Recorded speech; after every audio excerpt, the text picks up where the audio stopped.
Sir এই যে অপারেশনটা খেয়াল করবেন। প্রথম হচ্ছে যে এসি ইনপুট অফ করে দিব, এসি আউটপুট অফ, এই হচ্ছে এটার অপারেশন। আর সামনের প্রোগ্রাম হচ্ছে পাওয়ার বাটনের চাপ দিয়া আমি পাওয়ার অফ করে দিলাম, বাস পাওয়ার অফ। এখন আমার কি করতে হবে, এই ব্যাটারির ডিসি সার্কিট ব্রেকার নামাই দিলাম।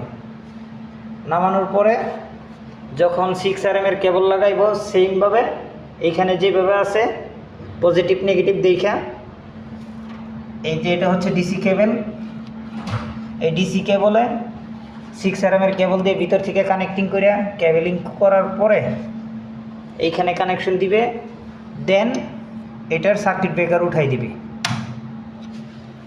সার্কিট ব্রেকার উঠানোর পরে সামনে এই পাওয়ার বাটনে চাপ দিতে হবে, বাস। আমার ব্যাটারি মোডে এখন ইউপিএস রানিং, বাট আউটপুট শুরু হয় নাই এখনও।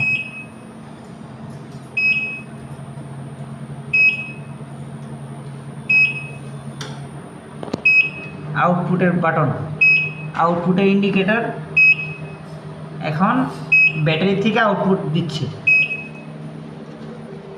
সকল কাজ করার পরে AC input, AC output fulfil complete. আর এটা অন করলে আমার এই জায়গায় আউটপুট দিতেছে, এটা অফ, আমার এই জায়গায় আউটপুট নাই।